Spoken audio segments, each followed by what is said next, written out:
नमस्कार दोस्तों, आज हम इस वीडियो में आपके साथ डिस्कस करेंगे नॉर्मलाइजिंग प्रोसेस के बारे में, जो एक हीट ट्रीटमेंट प्रोसेस है। और इस प्रोसेस का प्रयोग हम कास्ट स्टील और वेल्डिंग असेंबली की स्ट्रक्चर में ग्रेन रिफाइनमेंट करने के लिए करते हैं।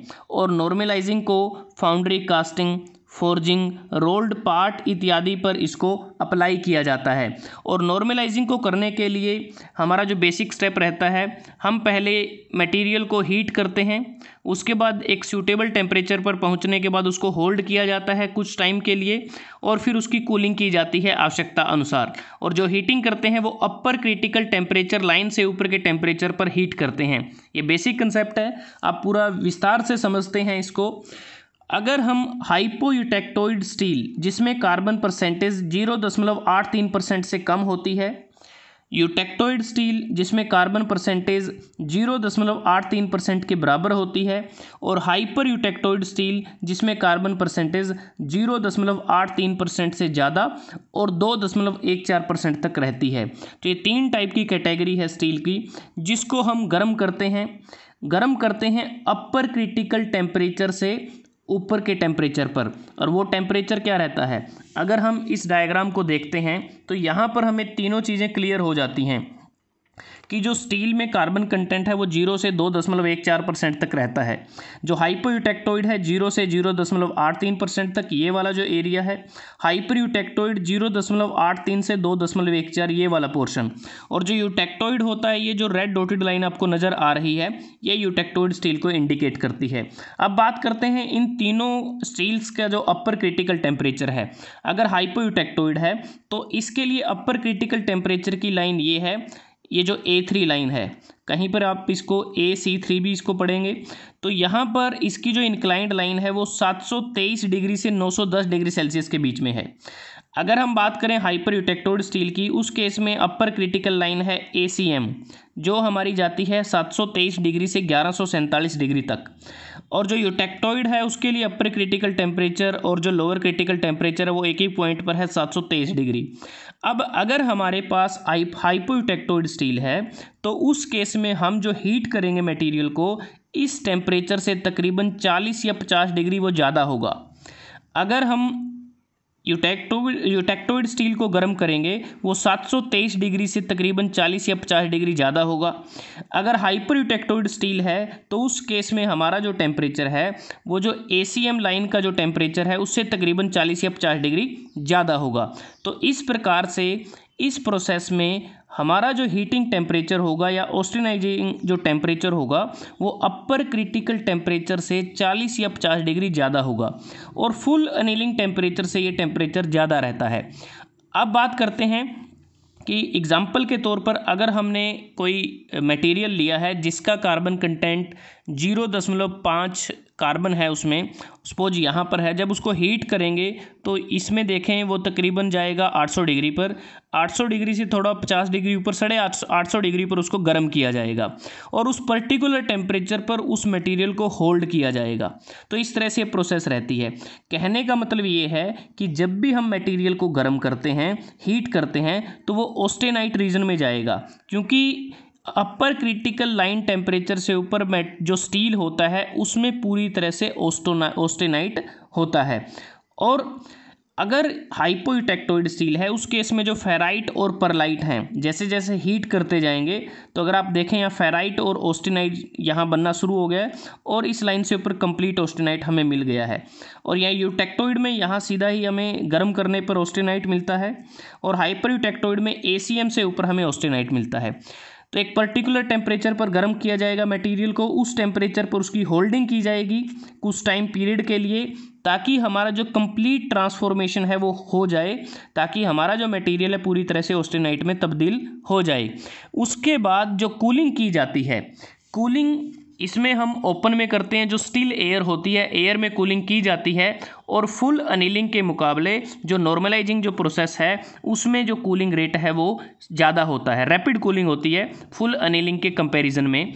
और एयर में कूलिंग की जाएगी, फर्नेस में कूलिंग इस केस में नहीं करेंगे, और जिससे हमें फाइन ग्रेन स्ट्रक्चर मिलेगा और कंप्लीट फेज रिक्रिस्टलाइजेशन होगा। अब फिर से इसको समझिए आप, अगर हाइपोयूटेक्टोइड स्टील है, अगर आपने यहाँ तक उसको गर्म किया है, जैसे ही एयर में उसको ठंडा करेंगे तो वापस हम पहुँच जाएंगे फेराइट और परलाइट में। तो यहाँ पर हमारा जो स्ट्रक्चर होगा वो फाइन परलाइट हमें इसमें मिलेगा।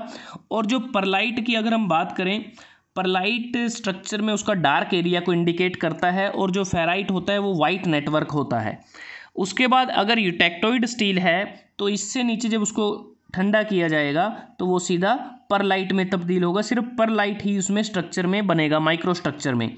अगर हाइपर यूटेक्टोइड स्टील है तो उस केस में जब यहाँ से हम ठंडा करना शुरू करेंगे स्टील को, तो जब पहुँचेंगे इस रीजन में तो हमें मिलेगा परलाइट और सीमेंटाइट मिलेगा माइक्रो स्ट्रक्चर में। तो इस प्रकार से हमारा पूरी तरह से कंप्लीट फेज रिक्रिस्टलाइजेशन हो जाएगा। अब बात करते हैं कि जब हम नॉर्मलाइजिंग करते हैं उस दौरान जो मटेरियल है उसकी जो प्रॉपर्टीज़ हैं वो मेनली डिपेंड करती हैं जो स्टील के जो पीसीज होते हैं उनका साइज़ और कंपोजिशन क्या है। क्योंकि अगर स्मॉल साइज़ हुआ कंपोनेंट का तो उसको ठंडा करना आसान रहता है, क्योंकि वो उसकी रैपिडली कूलिंग होती है और जिससे हमारा फाइन परलाइट माइक्रो स्ट्रक्चर में बनता है। और जो स्मॉलर पीसीज हैं वो फाइन परलाइट की मौजूदगी के कारण ज़्यादा हार्ड होते हैं लार्ज पीसीज के मुकाबले। उसी प्रकार जो स्ट्रक्चर हमें मिलता है नॉर्मलाइजिंग से वो भी डिपेंड करता है क्रॉस सेक्शन, मटेरियल का जो क्रॉस सेक्शन है उसकी थिकनेस पर वो डिपेंड करता है। क्योंकि मटेरियल की थिकनेस के कारण ही जो रेट ऑफ कूलिंग है उस पर अफेक्ट पड़ता है। क्योंकि थिक सेक्शन, अगर थिक सेक्शन है मटेरियल का तो थिक सेक्शन के मुकाबले थिन सेक्शन पर ज़्यादा फाइन ग्रेन स्ट्रक्चर हमें मिलती है। और ये हमने आपके साथ डिस्कस कर ही लिया है कि जो रेट ऑफ कूलिंग होती है वो फुल अनीलिंग के मुकाबले नॉर्मलाइजिंग के केस में वो ज़्यादा होती है। अब बात करते हैं कि जो हम नॉर्मलाइजिंग करते हैं उसका मेन पर्पज़ क्या रहता है। नॉर्मलाइजिंग को करने का मेन पर्पज़ है कि हमें मटेरियल में यूनिफॉर्म स्ट्रक्चर को प्रोड्यूस करना है, इंटरनल स्ट्रेसेस को कम करना है, जो वेल्ड की जो असेंबली का जो स्ट्रक्चर है उसको इम्प्रूव करना है, हमें हार्डर और स्ट्रोंगर स्टील प्रोवाइड करना है फुल अनीलिंग के कंपैरिजन में। लेकिन जो नॉर्मलाइजिंग प्रोसेस के दौरान हमें कंप्लीट करने के बाद जो स्टील मिलता है जिसे हमने नाम दिया है नॉर्मलाइज्ड स्टील, और normalised steel full annealing process से मिलने वाले स्टील से कम डक्टाइल और कम सॉफ्ट होता है। क्योंकि नॉर्मलाइजिंग प्रोसेस में जो रेट ऑफ कूलिंग है वो थोड़ी ज़्यादा होती है। और इसके अलावा जो मटेरियल होता है उसमें हम कार्बाइड नेटवर्क को भी एलिमिनेट करते हैं ग्रेन बाउंड्रीज पर, और स्पेशली हाइपर यूटेक्टोइड स्टील में ऐसा किया जाता है। और इस प्रोसेस के द्वारा हम रिक्वायर्ड जो स्ट्रेंथ और जो डक्टिलिटी है स्टील में वो हम अचीव कर सकते हैं। और मटेरियल सॉफ्ट और डक्टाइल होता है जिस पे मशीनिंग करना भी आसान रहता है। और जो स्टील का जो ग्रेन साइज है उसको भी हम रिफाइन कर सकते हैं।